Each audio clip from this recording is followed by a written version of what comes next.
High everyone, welcome to Microsoft Excel basic training. এই পর্বে আমরা কাজ করব বেসিক ফাংশন অফ এক্সেল।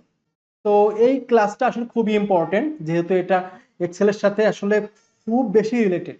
অর্থাৎ এক্সেলের ফাংশন এবং ফর্মুলা সম্পর্কে আজকে আমরা কাজ করব।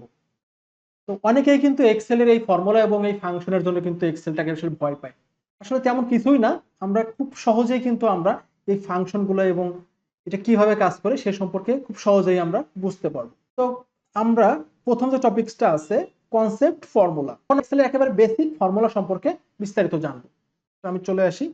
তো এক্সেলের ফর্মুলাটা কিভাবে কাজ করে।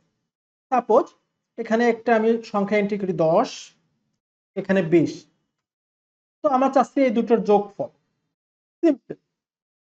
এই দুটো যোগফল আমি কোথায় চাচ্ছি, সাপোজ যে কোনো একটা সেলে, সাপোজ এইটার নিচেই চাচ্ছি, এখানে আমরা চাচ্ছি। আমি একটু মার্ক করে দিই এখানে। তো আমরা নর্মালি কিভাবে করতাম, খাতায় যখন আমরা দুটো যোগ করতাম যে 10 যোগ 20, তো এখানে আমরা ওটাই করব। তো এক্সেলের ক্ষেত্রে যেটা করতে হবে, যে কোনো ধরনের, এটা খুবই ইম্পর্টেন্ট, যে কোনো ধরনের ফর্মুলা অথবা ফাংশন যদি আমরা ইউজ করতে চাই, অবশ্যই আমাকে প্রথমে একটা ইকুয়াল টু দিতে হবে। তাহলে প্রথমে আমরা যে কাজটা করব, আমরা কিবোর্ড থেকে ইকুয়াল টু প্রেস করব। এইভাবে ইকুয়াল টু প্রেস করলাম। তো প্রথমে আমরা 10 নম্বর সেলটা সিলেক্ট করে দিলাম, ইকুয়াল টু 10 নম্বর সেলটা সিলেক্ট করে দিলাম। তারপর আমরা কিবোর্ড থেকে প্লাস সাইন, এই যে 20 নম্বর যে সেলটা আছে এটা সিলেক্ট করে দিলাম। অলমোস্ট কিন্তু আমাদের কাজটা শেষ। এখন জাস্ট আমরা কিবোর্ড থেকে এন্টার প্রেস করে দিই। এখন কিন্তু আমাদের 10 আর 20 30 এটা কিন্তু চলে আসছে। একেবারে সিম্পলি কিন্তু আমরা বুঝতে পারছি। সেম ভাবে দেখেন, আমরা যদি এখানে 15 দিই, যে এখানে কাজ হলো যে এই 30 থেকে এই 15 বিয়োগ হয়ে এখানে বসবে। সো এখন আমরা এখানে ইকুয়াল টু এই 30 মাইনাস এই 15, ওকে প্রেস করি, দেখেন 15 চলে আসছে। তো এখানে লক্ষ্য করেন, এখানে যে টোটাল যে নাম্বারটা আছে 10 20 30 15 15, এখানে টোটাল কত হয়েছে এটা আমরা কিভাবে বের করতে পারি। দেখেন এটা অটোমেটিক্যালি কিন্তু আমরা দেখতে পারি যে কিভাবে এটা বের হয়েছে। দেখেন আমরা যখন এই সংখ্যাগুলোকে সিলেক্ট করছি, অটোমেটিক্যালি দেখেন এখানে নিচের দিকে লক্ষ্য করেন, সাম কত 10, এটা অটোমেটিক চলে আসছে। কাউন্ট 5, কাউন্ট বলতে হলো এখানে কতগুলো নাম্বার কাউন্ট করছে, 1 2 3 4 5, 5টা চলে আসছে। এইগুলোর অ্যাভারেজ কত হয় সেটাও কিন্তু এখানে আমার শো করতেছে। তো এগুলো আমি আস্তে আস্তে করে সবগুলোই ফাংশন সম্পর্কে জানবো। তো এখন লক্ষ্য করেন, আমরা চাচ্ছি যে এখানে 5, সাপোজ 4 দিলাম, ওকে।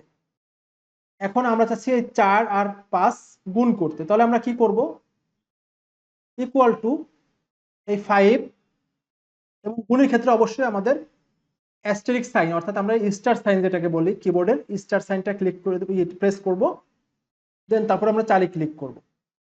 এখন আমরা কিবোর্ড থেকে এন্টার প্রেস করে দিই। তো এখানে চলে আসছে কি 4 5 20, এটা কিন্তু চলে আসছে। সেম ভাবে দেখেন, এখানে যদি আমি 10 দেই আর এখানে যদি আমি 5 দেই, এখন আমাকে ভাগ করতে হবে। তাহলে কিভাবে ভাগ করব, এখানে ইকুয়াল টু এই 10 ভাগ এই 5, ভাগটা কিভাবে দিলাম, ডিভাইডেড যে সাইনটা আছে এটা ক্লিক করব, দেন তারপরে আমরা 5 সিলেক্ট করে দেব 5, ওকে এন্টার। 10 ভাগ 5 দিলে 2 হয়, এটা কিন্তু অটোমেটিক্যালি চলে আসছে। ওকে, এখন আমরা আর একটা ফাংশন শিখবো, সেটা হলো টু দি পাওয়ার। এটা কেমন দেখেন, যেখানে সাপোজ আমরা লিখলাম 4, এখন আমরা 4 এর উপর যদি স্কোয়ার দিই তাহলে কত হয়, 4 এর উপর স্কোয়ার দিলে যে 4 গুণ 4 সমান সমান 16। এটা আমরা কিভাবে করতে পারি, দেখেন যে এখানে আমরা 2 দিলাম, 4 গুণ 2 তো আমরা 8 হয়, বাট 4 এর স্কোয়ার দিলে কত হয়, সাপোজ স্কোয়ারটা আমরা কিভাবে দিতে পারি, 4। এখন আমরা 6 এর শিফট চেপে 6 চাপবো, 6 এর উপরে যে একটা আপার অ্যারো সাইন আছে এটা জাস্ট প্রেস করে দেব, এই সাইনটা। তো এই 4, দেন তারপর সাইনটা দেব, তারপর আমরা দেব 2, আমি এন্টার প্রেস করে দেব। তাহলে কত আছে একটু লক্ষ্য করেন যে 16 হয়ে যাচ্ছে। তার মানে এই 4 গুণ 4 হয়ে যাচ্ছে, মানে এটা টু দি পাওয়ার, অর্থাৎ এটা যে কয়বার থাকবে এই 4 কে সেই কয়বার গুণ করা হবে। তো সাপোজ যদি এখানে 5 থাকতো, 5 5 25, এটা কিন্তু চলে আসছে।